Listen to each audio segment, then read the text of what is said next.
guys, welcome to Christ Culture and Coffee. I'm your host, Robbie Lashua, and I'm here with my co-host, Tyler Hurley. Hey guys, super excited to be back this week. Yep, it's good to be with you here in my home studio today, Yeah, this Tyler. studio is super fun. Yeah, it's pretty nice. It's a little unique to the other studio where we normally record at the church. So yep, it's a little different. It's nice. It's got a different vibe. More books. Yeah, lots of books. Yeah, lots of books. It's very nice. It is, yeah. So anyway, hey, we're glad you joined us today on Christ Culture and Coffee. So for today, we have a very special guest with us, my friend AJ Enfield, who is with the InkleDeux podcast. And they're not just a podcast, they're more than that, but I'm going to let them talk to you, let AJ talk to you about that. But he's here today to talk through kind of what they do with their show, what they're doing in other spheres of influence, especially with coffee, but also just on the importance of spiritual friendships. So this is going to be a fun show. And AJ, we are grateful that you've joined us today, man. Thanks for being here. Hey, it's absolutely my pleasure. I'm really looking forward to the conversation. It's kind of all of the things that InkleDeux is about. You know, we are really big on this idea of meaningful conversations around delicious beverages. Amen. And so Amen. That's great. They just help. They really do. Like, just, you know, when someone says something and you need that second to calm down, being able to pick up your mug of coffee and be like, oh, yeah, mm-hmm. Yeah, that's great. All right, take that little breather, get ready to go. But yeah, so unfortunately, my partner Brandon isn't able to be here. He and I are cousins, and so that's kind of where we got started. But he is our coffee roaster, and like that he's been doing for years. I am more of a coffee drinker. Okay. Like the technical side of the pour and that kind of stuff, because we pre-COVID, we were able to do a pop-up shop where a brewery out in the West Valley was willing to let us set up in the morning before they open up and sell coffee and everything using kind of their dining area. And so got really good at the classic pour over, measuring out the time to make sure you're pulling the flavors out right, getting the right temperature and all that. So I'm growing in my technical knowledge, but mostly I'm just a coffee drinker. Yeah, that's all right. Hey, man, there's nothing wrong with being a coffee drinker, right? Yeah. What's your go-to drink right now? What's your go-to coffee drink? Honestly, I like a good black cup of coffee. Yes. I know it's a purist. Well, you know, it's kind of one of those things when I drank a lot of energy drinks when I was in like college and everything. But my family has a history of like high blood pressure. Oh man! And I remember doing one of those like little armband tests one time. I was like, oh, okay, so I'm 25 years old. Good, I am perfectly healthy for a 70-year-old. Had to cut that out. But when people were trying to get me to drink coffee at first, I was like, they kept putting a bunch of cream and sugar in it and all of this. I'm like, but I already know I like those things. Sure. Like coffee, though. I think part of the problem is for me and for a lot of people growing up, and no knocks on the big dogs here or anything, but like drinking a cup of like coffee crystals that have had water poured over them. Yeah, sure. Like your sense of what coffee is a lot different. Yeah, but, hey, we make fun of Folgers all the time, so you can say the F word on our show. You can say Folgers. Perfect. It's fine. I'm trying not to dig anyone else's holes, but if that one's already going, then yeah, let's pile it. It's already happening. Yeah, it's happening. If all you need is just a caffeine drip in your blood, then I mean, okay, I guess I get it. But like, there's no way you're convincing me you enjoy a cup of Folgers. No. That commercial, you know, the best part of waking up, and if that's the best part of waking up, I'm staying in bed. Yeah, a good cup of black coffee with like everything we do is a medium roast. And that was one of the things that has really been a turnaround for me is I always assumed that the darker roast was like the more caffeine and the more coffee. It's like, oh no, actually when you roast it darker, you're cooking out the oils that have the caffeine. You're bittering the bean. Like, it's like, oh, so there is actually like, I'm still just sort of reveling in the fact for these last few years that I've found that I can drink just a cup of black coffee and really enjoy it. And there are so many different flavors that you can find in the coffee that's not added. It's just in the bean from the Yep. different regions and different yeah. elevations and all that stuff. And there's just something, especially on like a Saturday or Sunday morning, there's just something about like waiting for that drip coffee Mm-hmm. to come through. Like it just sets the right pace and speed for my day, Yeah. forces me to take that minute, you know. I can do a K cup in an emergency situation, but like Yeah, right. it feels wrong. Like my Sure. whole day, it's like this coffee that's supposed to be like a leisurely enjoyment thing. I am now high pressure spraying water through a plastic cup so I can get my caffeine now. I think we've all Yeah. done that at some point. Oh yeah. Yeah. You do what you got to do, but it is just one of those things. Where it's like, no, the real experience that I love is when I can get just an individual hot cup of coffee. Yeah, this is a safe place where you can say those things, though. Yeah, it's fine. Yeah, yeah. I think That's good. one of the things I like what you're saying is I do enjoy. Now again, I need coffee, and so sometimes it's quick, instant, not instant coffee, but fast, you know. But Right. I also like the ritual of making it. Like I like the grinding the beans. I like the making a French press and putting a little salt in it, or I like making a pour over. It's weird, but like the ritual aspect of it to me is very enjoyable too. Well, and so it is a form of craft, Mm-hmm. you know, like, and so being involved in it, and you get all those extra steps, you know, like everyone when they get a cup of coffee, you can't help it that deep breath in, smelling Yeah. it, because again, even bad coffee smells good. Yes. Like, so there's that smell part of it, but when you're doing the grinding, when you're doing the pour over or the French press, when all of these steps are happening, you're building your anticipation, you're getting those little foretastes of what you know is coming, Yep. and it just makes that first sip so much sweeter when it actually gets there. It does, and I think one of the things too you're talking about is like you think it's crazy you just enjoy a black cup of coffee, but the truth of it is you can't just enjoy any black cup of coffee. It has to be a good cup, or That's it's not accurate. enjoyable. That's real true. Yeah. That's real true.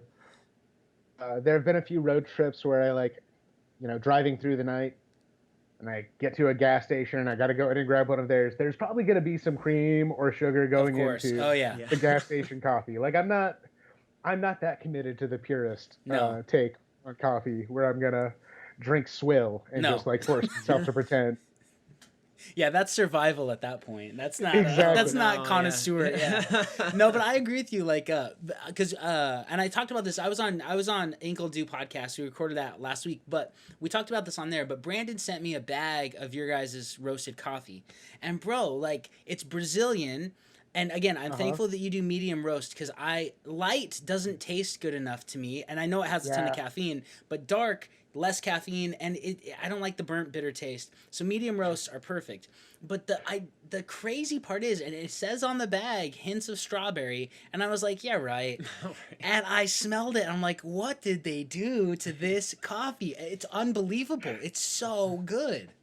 Oh, it's crazy, man. And then because yeah, so this one that we've got, there is, and it's one of those things too that I also had to train myself like I don't have to drink the coffee while it's still hot enough that it's going to like scald me. Mm-hmm. You know what I mean? Like, Yeah. because as the coffee starts to cool, some of those subtler flavors come in a little bit clearer. Yeah. Now, I'm still drinking it while it's hot, but then there's this like progression as I'm drinking the cup of coffee, where by the end of it, yeah, those strawberry notes are showing up. Yep. The first time, so like when Brandon and I were getting started, actually before we were getting started, he took me to this coffee tasting thing done by Press, and it was really cool, a cupping event.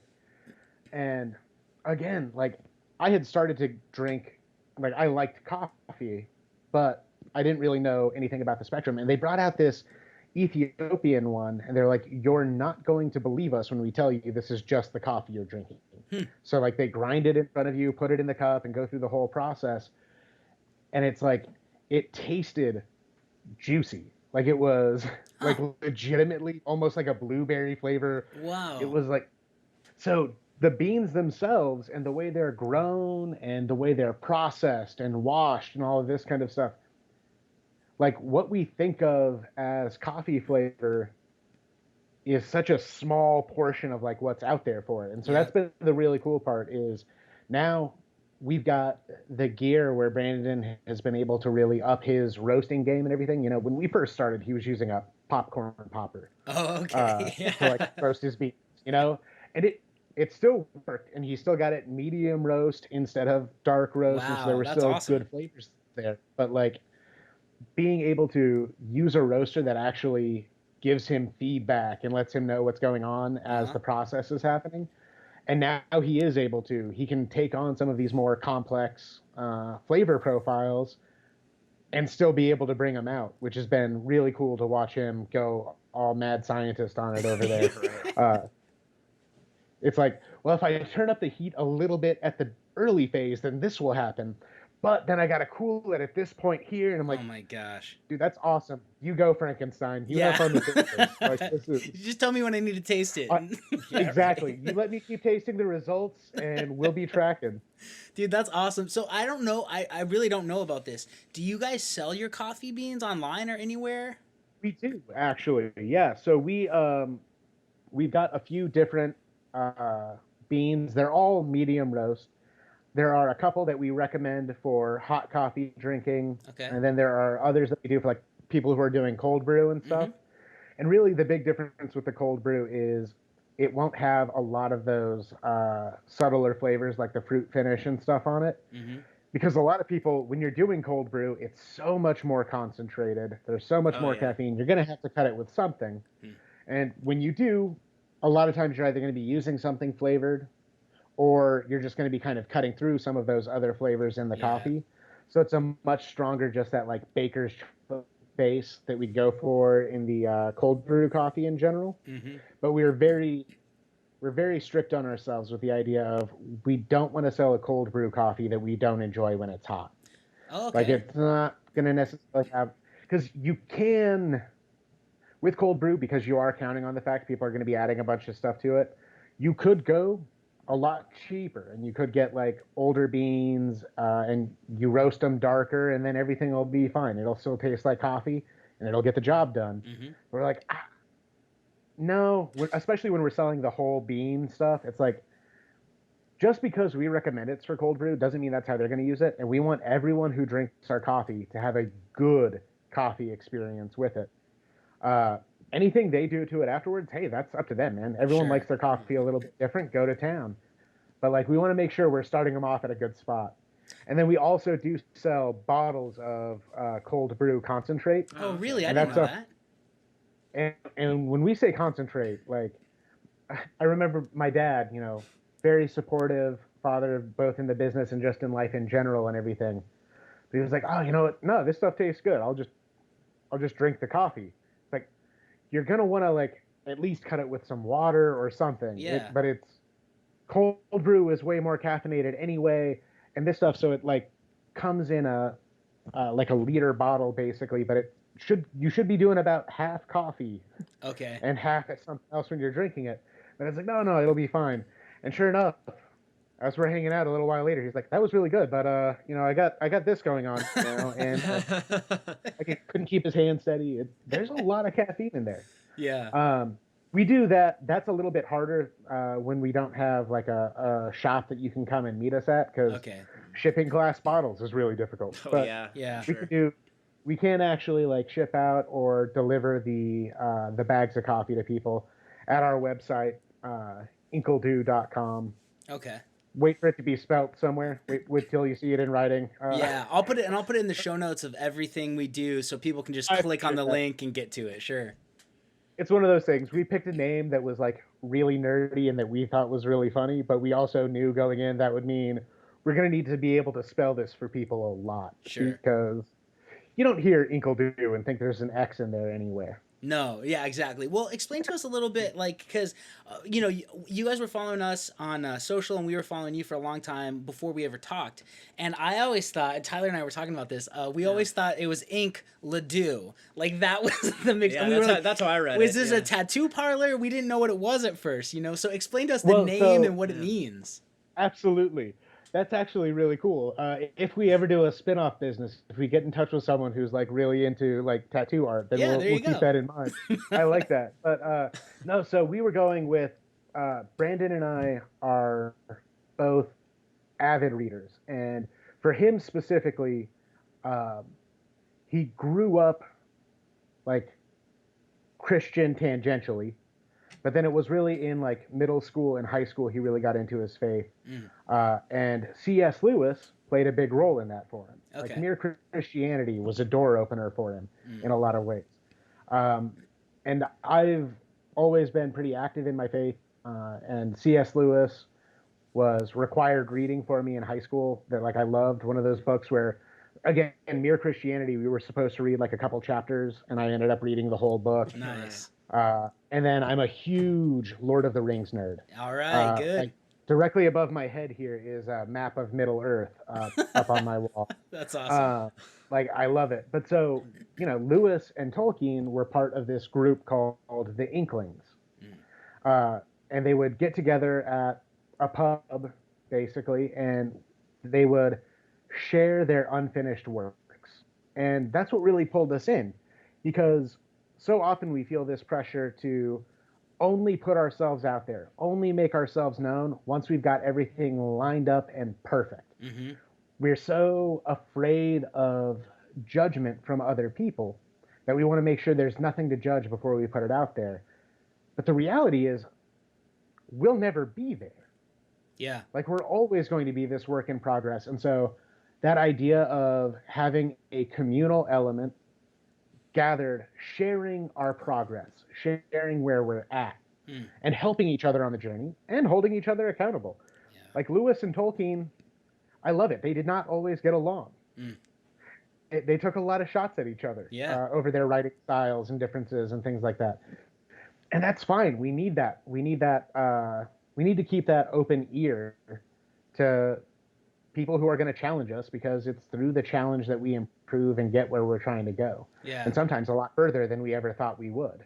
Dude, that's fascinating. Well, and another thing that it requires is just trusting each other, right? Knowing, hey, you care about me. You're not just trying to be a jerk. Yeah. And you're not just trying to scrutinize me, because you're right. We all want to live these Instagrammable lives, right? These polished, everything's perfect life. Yep. And it really comes down to being afraid of what people think about us. But if you have friends or you have people in your family who love you and you can do that with, it just grows intimacy, it grows relationship, and it actually helps you mature into who God's designed you to be.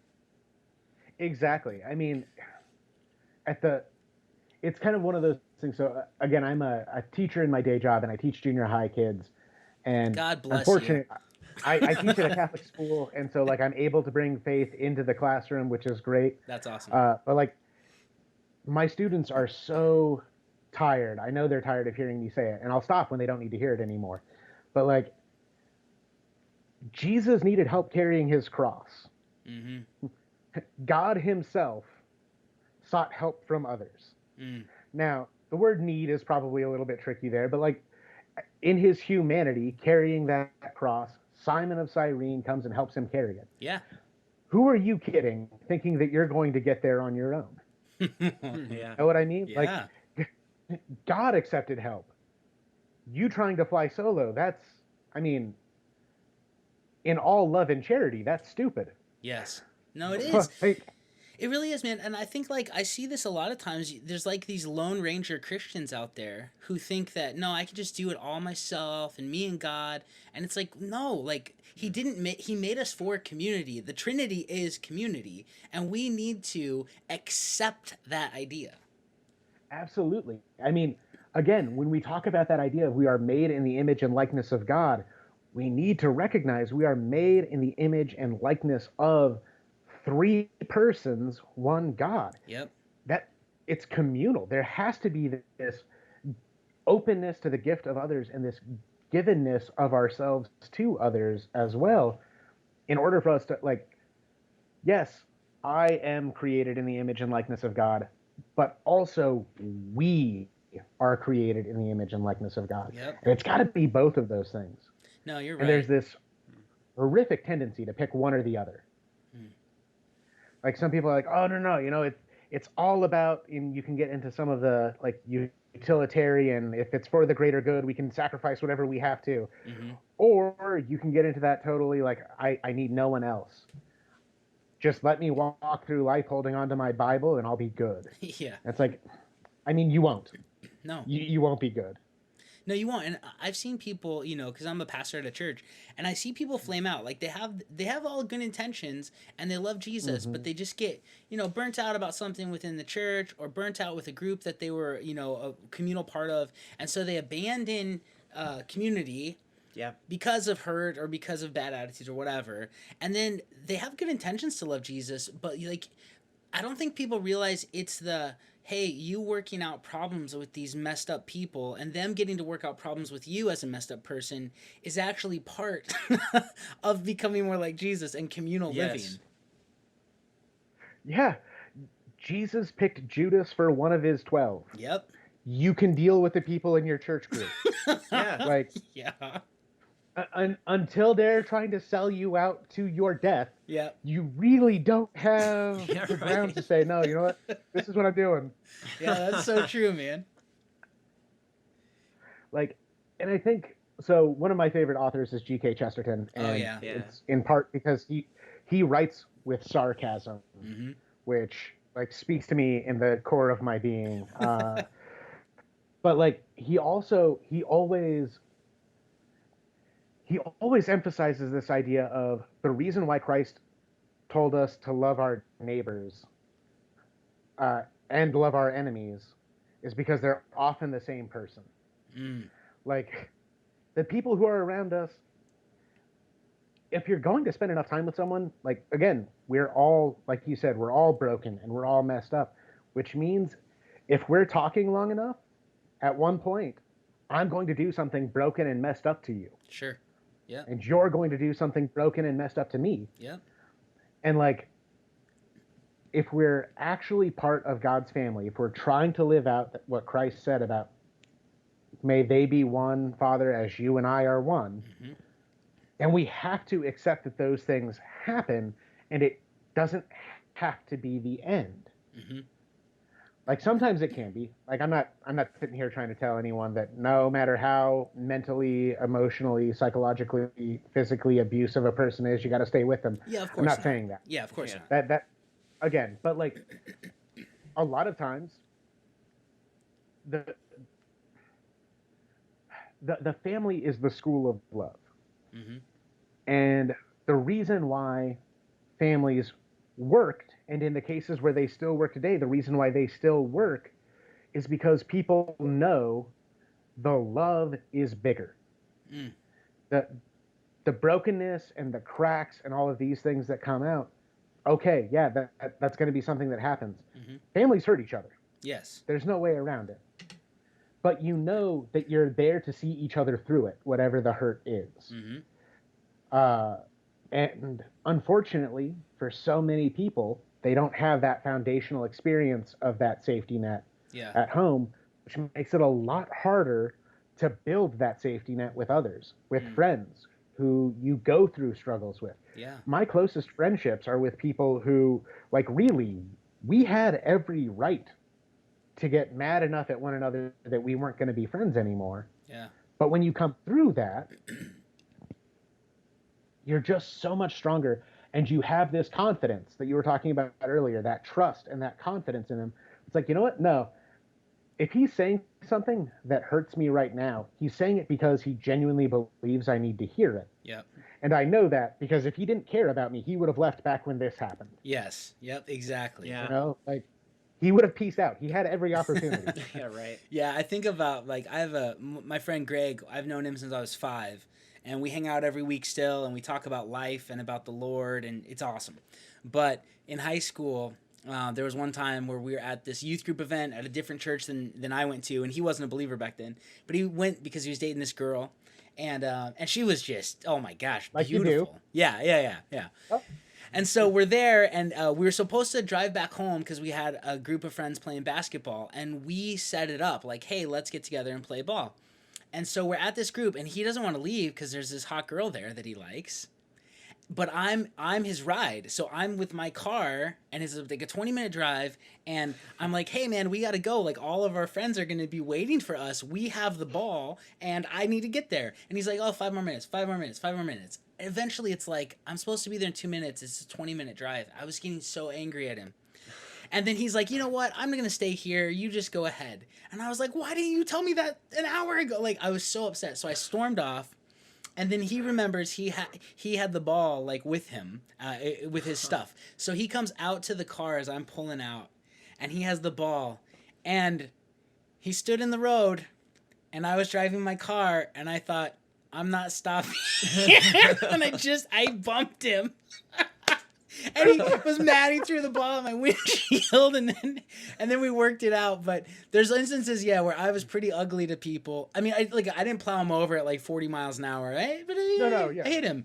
But man, like, knowing he knows that about me, and I know he actually cares about me to put up with my crap for all these years, and me putting up with his stuff. It's important to not just disassociate after weird times like that. So yeah, I agree. Because you'll end up totally alone.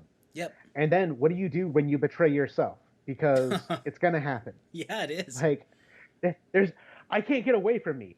Every problem I have is a problem I brought in. Yeah. But I can't get away from that relationship. Yep. You know what I mean? Like, and so this idea that if having a one strike policy on your interactions with people, and again, there's also that awareness of our own brokenness that we bring into it. Mm-hmm. It was a real eye-opener for me when I realized that the stuff that drives me nuts about people most of the time is the stuff that drives me nuts about myself, and I'm projecting it on them. They're reminding me of the mistakes I make and of the struggles that I have. And I've spent, that was probably about like 13 years ago now that someone like made that point, and it really resonated with me. And as I was keeping track, I was like, oh, nope, absolutely. And so I've been making a conscious effort on that. And it's like, even when it's something unrelated, like it's their complete otherness to me that is driving me nuts this time. Mm-hmm. Nevertheless, just keeping in mind that same perspective of how crazy am I making them right now? Sure. Like, we're both bringing something into this. And so remembering that patience and that I want them to treat me with mercy and charity. Yes. I had better do the same. Yeah. In fact, I have to do the same, especially when they don't. Yeah. Especially when they don't. Well, don't you think that that's a big, I mean, this is an issue culturally right now. Everybody wants everyone else to always be perfect, and 20 years ago you better not have said something that I disagree with now, and there's video footage of it, because mercy, grace, and forgiveness don't exist in our culture anymore. It's everything is a competition now, including being the first person to like call out someone else's BS. Yeah. Like, I remember it blew my mind. I'm a huge football fan and sports fan in general. And a couple years ago, when the Bills drafted Josh Allen, the quarterback, and like the day of the draft, someone goes back and is finding like from 7-8 years before tweets that he sent that had the N-word in them. When he was like a little kid? And it's like, okay. Yeah, right. Well, so he was like, he's in high school. Yeah, okay. You know, so not quite like not quite like a super little kid. Probably one of those things where like realistically, Josh, you should have known better. Yeah, sure. Fair enough. Yeah. But like, and then the idea that he's having to go out the day he's drafted and have to go out and like his first comments at a press conference have to be about him apologizing for the indiscretions of his youth. I'm like, thank God no one is trying to track down all of the things that I said and did in my stupid youth. Yeah. Thank God social media didn't exist when I was in junior high. Exactly. Like, I didn't have a cell phone until I was 16. And even then it was one of those like Nokia bricks. Oh, yeah. Like, I could play Snake on it and that was it. Yep. That's all the trouble you could get in. But yeah, like, thank goodness. And for people who would be so defensive if you called them out on anything they were doing, that's the thing, is there's this brittle hypocrisy baked into so much of our culture at this point. Yep. where it's like, in this whole concept of cancel culture. Yeah, it's ridiculous. Well, Don't get me wrong. There should be accountability. Yeah, sure. Yeah. But like, again, hey, you made a mistake. Do you recognize it was a mistake? Mm-hmm. Oh yeah, no, that was terrible. I'm super embarrassed that I did that. Yeah. I haven't done anything like that in years. Yep. Oh, okay, cool, awesome.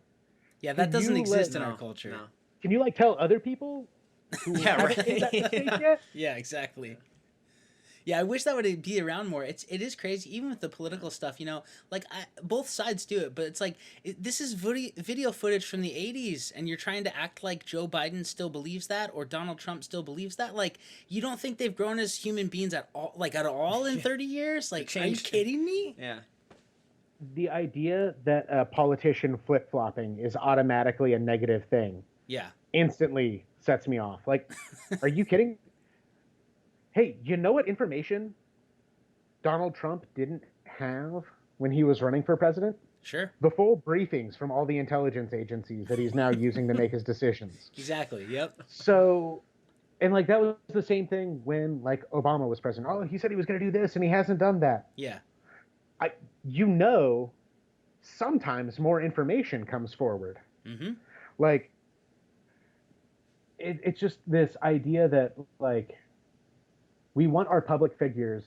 It is genuinely idolatry, and we want them to be statues. Yes. We want them to be unchanging, exactly the way they are in this role, or in this band, or in this piece they wrote. Whatever it is, we want to freeze that and make that their statue and ask them to stay there. Yep. It's like, but they're humans. Yeah. Well, and to be honest, there's no perfect human. The idea too is I want you to always stand firm and have had it all together for your whole existence and never waver. Yeah. And the only person that's like that's Jesus.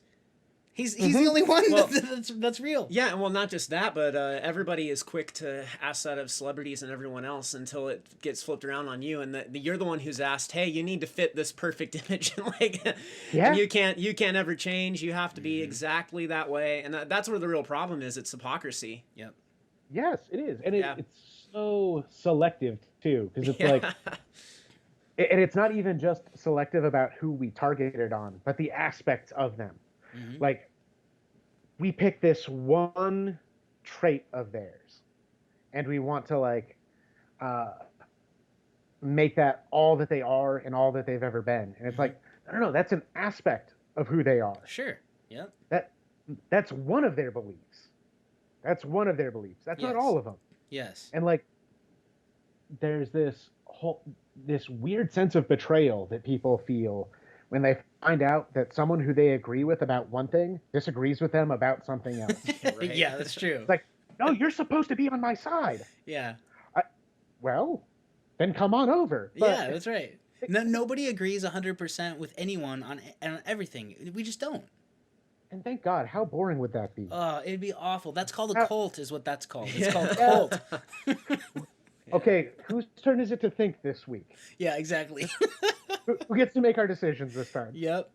Well, hey, so in a culture that's like ours, where everything's supposed to fit into a certain mold and be static and never change, never waver, never forgive people for things they've done, how do we go about being authentic and vulnerable? That's where it gets scary. How do we bring ourselves to a place of vulnerability so we can develop a friendship where people like Lewis and Tolkien could call each other out on stuff and really sharpen each other? How do we go about doing that?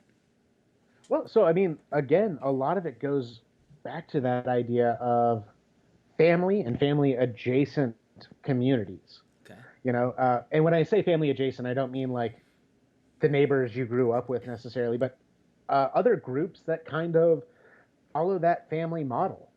You know, there has to be a place where, I know the term, you know, safe space has been used and abused for a million different things, but there is a reality to it. We do need to have that. Yeah. There needs to be the place where, you know, this group of friends who you can get together with and be like, you know what? It's Saturday and this week has kicked my butt. Mm-hmm. My prayer life was dead and an empty wasteland. Like, I barely prayed. It was my fault. Or, you know what? I spent hours in prayer and I just didn't feel like God was speaking to me, and like my frustration started to build. Yeah. work, let me tell you about my boss, or let me tell you about my coworker, or whatever it is. We need to have that place where we can say those things because they are real. Yes. And it's not a matter of, like, they're not punishments. They're not evidence that we've done something wrong. It's something we're dealing with. And getting that extra perspective is so helpful. Like, someone else who can be like, yeah, or even if their perspective isn't that different. Like, when I'm going through a really dry period in prayer where it's like, you know, man, it feels like I'm doing all the talking, and I know God is trying to tell me something, but I'm not picking it up. And I know that the solution is persistence. Like, I have to stay with it, and when the time is right, I'll understand and I'll know. But telling myself that is not convincing. Hearing it from someone else, very convincing. And so it's about building up those relationships. But the hard part is, like you said, you can't build those relationships without being vulnerable. You don't want to be vulnerable until you've got those relationships. So it can be this big catch-22 running around in circles. And so we have to walk out on faith a little bit. Like, you know, not blindly. Like, I'm not just going to walk up to some rando on the street and be like, hey, man, can I talk to you about what I feel like Jesus is calling me to do in my life right now? Like, but at the same time, if I'm around someone who I don't know super well yet, but I know kind of who this group, who I know them through and all of that, like, there does come a time when you just have to kind of take that risk and you put something out there and you see how they respond. And we've got to be okay with being hurt. We have to be okay with it hurting when we get rejected, and it's going to happen. And not defining our worth in it. You know, you were talking earlier about people who get burned out on a particular community and then they give up on community in general. It's that same risk. Like, yeah, you know what? This community wasn't perfect. You know what my first clue should have been? They let me in. Can I tell some people at church this? Because that'd be great. No, it's true, Yeah, right? like, it's true. Yeah. No, you know, it's one of those, like, pearls of wisdom that, like, I remember there was a bishop, an old retired bishop from India, who was, like, staying at the church that my family and I went to.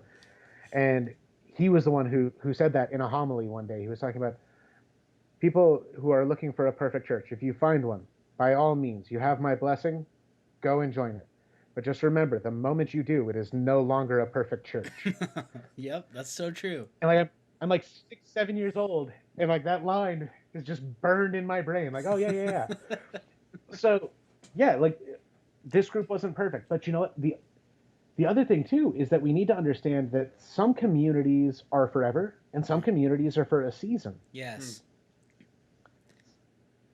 And, like, so if I'm 36 years old, if I were still trying to hang out at, like, a high school youth group, that would be creepy. Yeah, you can't do that, man. I should be escorted off campus. That's right. Like, that doesn't change the fact that my time in the high school youth group was amazing, but it was amazing for that season. And I had some great friends in that youth group, some of whom I'm still close with, and some of whom were exactly who God knew I needed in my life at that time. And I hope that for some of them, I was exactly who God knew they needed in their life at that time. And, like, again, just like the individual grows and changes, so will our communities, and so will the people who we're connected with.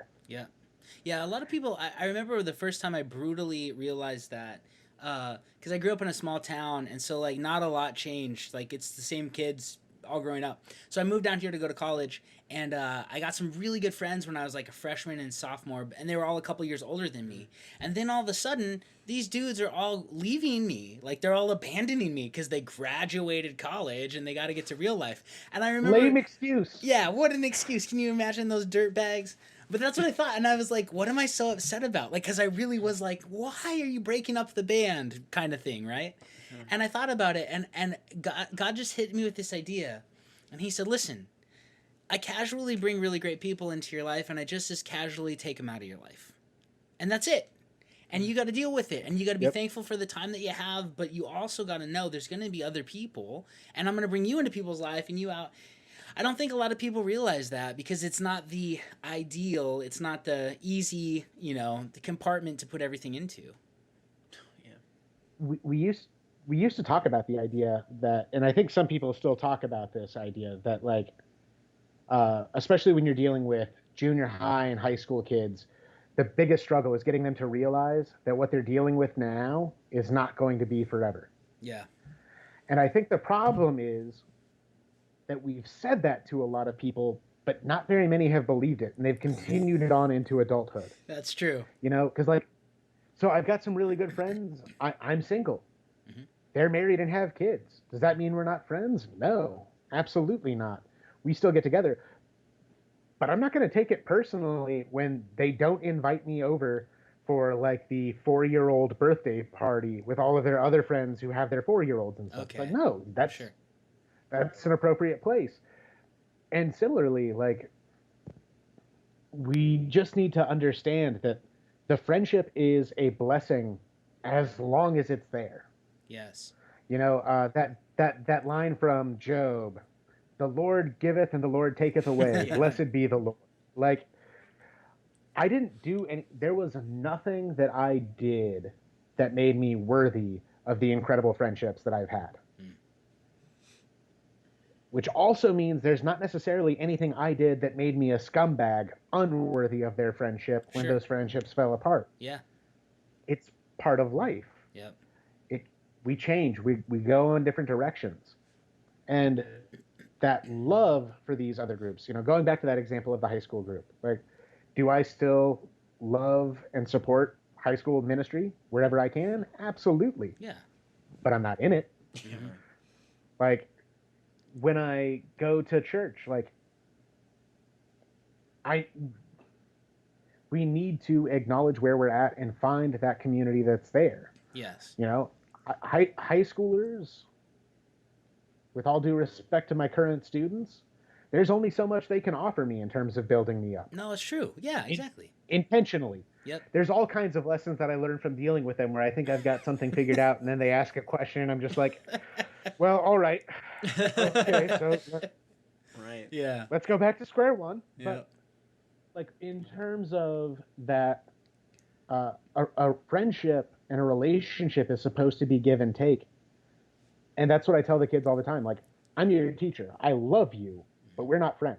Yep. We can be friendly, but we can't be friends because there is no real room for that kind of consistent, equal give and take. Yep. Well, and that gets into, biblically, Paul talks about, we see Paul exemplify this, right? Like, follow me as I follow Christ. So there's got to be guys that we're looking up to, like, okay, he's not my friend, he's a mentor. But then we also have to have our Timothys that we're all pouring into as the mentor, and that's what you're doing with your kids at school. But then we also have to have a Barnabas who's right next to us. We have to have the guy who's doing life with us who's our friend. That's huge for Christian maturity and development. Oh, undoubtedly. And as is so often the case, like, anytime we say it's huge for Christian development, what we mean is human development. Yes. Yep. Like, human beings need this. Yep. If there's someone who is, like, doubtful of the faith, okay, hopefully they'll come around. But, like, nevertheless, look at anyone in history who has done anything noteworthy and important and impactful, even on the really small scales. They learn from someone. Where does someone learn to be a great father? From a father. Yeah. Yep. Ideally from their father, but not always. Like, sometimes it's other father figures, other people who step in to that role and take it up, and that's where you and so we need that mentor relationship. The other thing I look at too with the biblical focus is look at how Jesus built his disciples. So he calls them together, and the word disciple literally just meaning student. That's where you start off. You're sitting at the feet of the master and you're learning. Yeah. And then there comes a time where he sends the disciples out, but he doesn't send them out by themselves because that would be a horrible mistake. And fortunately, Jesus doesn't make those. Yep. So he sends them out 2 by 2. Because like you said, you need someone in that journey with you. Mm-hmm. You need someone there to be your support, because the world is going to kick our teeth in. Yes. It's going to do that. And we need to have that ally there with us. And then eventually they come back, and then you end up with the 12, these apostles, who are the ones who are sent out. And like there's this whole development process to it. And we need to be aware of kind of where we're at in that as well. Mm. And it's totally possible to be all three at the same time, no doubt about it. But like, depending on what it is you're looking to do. So for example, if someone is a brand new believer, they've just come into the faith and they're on fire with that zeal, that beautiful passion that they have in their newfound love of Christ, that's awesome. But you might not be ready to be sent yet. Sure. Like, you've got this passion, you still need some time to like learn Yes. some of how to direct this, proper ways to use this this passion. You need people who are walking it with you. Yes. So that when you are going out, it's not like, you know, you're not going out to the street corner by yourself with a bullhorn and just hollering at people driving by. Sure. You know, no matter how good the place your heart is in when you're attempting that. Yep. It's rarely the right move. I'm not going to say no one's ever had their mind changed by that, but I feel pretty confident it's the vast minority. Yes, I agree with you. And then eventually the time comes where it's like, hey, you know what? Awesome. You are so solid now. Your faith has survived your passion for your faith. Mm. Like, because sometimes it's those ups and downs, those hills and valleys. Yeah. And like, hey, you are staying strong in your faith, even in the valley. Mm. That's beautiful. Now you're probably more ready to start mentoring somebody else. Yep, that's right. And like start helping them out. Because that's the other thing is, like, so often, I don't mean to keep coming back and harping on our culture, but like everything is a passion project. Mm-hmm. And that's why we as a society have ADHD. Mm. You know, we can't focus on anything for very long because we can only pay attention as long as our passion's there. Yep. And so it's that the sower and the seeds. It's growing, it's shooting up real quick, but it was in rocky soil. The roots weren't deep. Mm-hmm. Got scorched in the sun. Yep. And so, like, helping people to realizing where we're at, and again, having that mentor who can tell us. Yes. You know, like as Paul followed Christ, or really like Paul and Peter even, you know, who are peers, but at the same time, peers who made no qualms about the fact that they would butt heads and they would call each other out on stuff. Yep. And we need that. Like, yes. Hey, I know you're really excited about this, but yeah, Thanksgiving dinner, probably not the best time to tell all your family that you've found Jesus now and they're going to hell. Like, that's not a good way to handle this. Yeah, no, not a good way. Yeah, no, that's so true, man. Yeah, so it's about having the roles of friendship, mentor, mentee, but also knowing when it's appropriate to take up the mantle of the mentor role, especially. Like, that's vital. And unfortunately, most people think that they're great mentors when they probably shouldn't be. No, yeah. That's always what freaks me out. You know what? Honestly, one of the cool things that I've noticed is that it seems like a good way to find out whether there's someone who you're considering picking for a mentor or not, a good way to kind of like just double check and confirm whether there's someone you want to follow or not, is ask them how they would feel about being your mentor. Mm.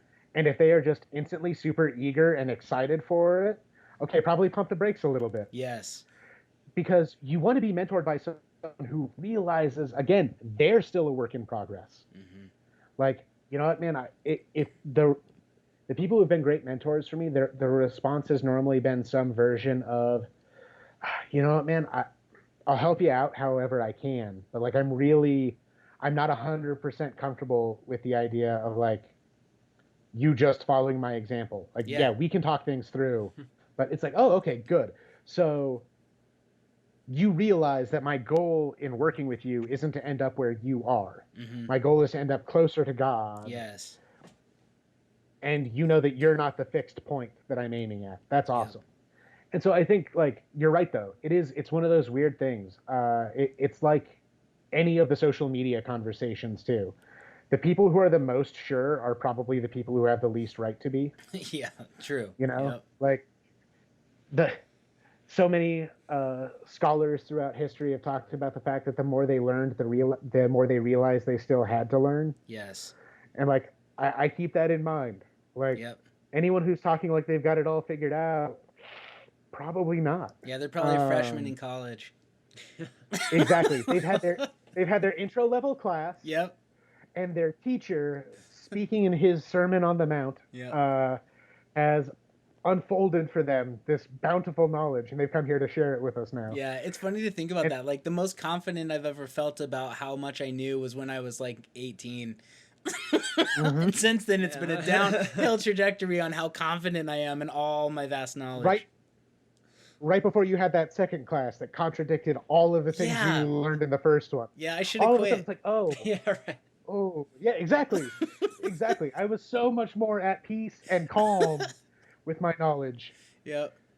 Being lazy felt way less guilty back then. It was weird. I was so sure. Yeah, it's true. It's fascinating. Well, hey, man, this has been awesome. Yeah. It's been cool getting to know you and talk to you about, man, what you do and your passion for good friendships, your passion for discipleship, your passion of having people spur you on in the faith to follow after Jesus. If people want to follow what you're doing, what Brandon's doing with InkleDeux, how can they do that? Where do they go? What should they access? Absolutely. So everything for us kind of can be found on our website, which is InkleDeux.com, and that's InkleDeux.com. Our social media is all at InkleDeux. We're on Facebook, Twitter, Instagram. We also have our personal accounts on Twitter if you want to like follow us individually too, but you can find them through the InkleDeux links and stuff. Is probably the best way to do that. And then hopefully before too much longer, you'll be able to find us out slinging coffee for people somewhere. Yeah, that'd be awesome. That's cool. Yeah. Well, and honestly, like once things calm down enough that people are allowed to like actually see each other again, I would love to get together with you guys in person, have a conversation over a cup of coffee. A cup of coffee. Yeah. Almost made it. Over a cup of coffee, and do that instead of over a computer screen. Yeah, I'd love that, man. We'd love to get together sometime. That would be awesome. And you guys live on the west side of Phoenix, and we live on the west side too, so we can definitely make that happen sometime, bro. Well, hey, definitely looking forward to it, guys. Yeah, well, thanks so much for being with us today at Christ Culture and Coffee.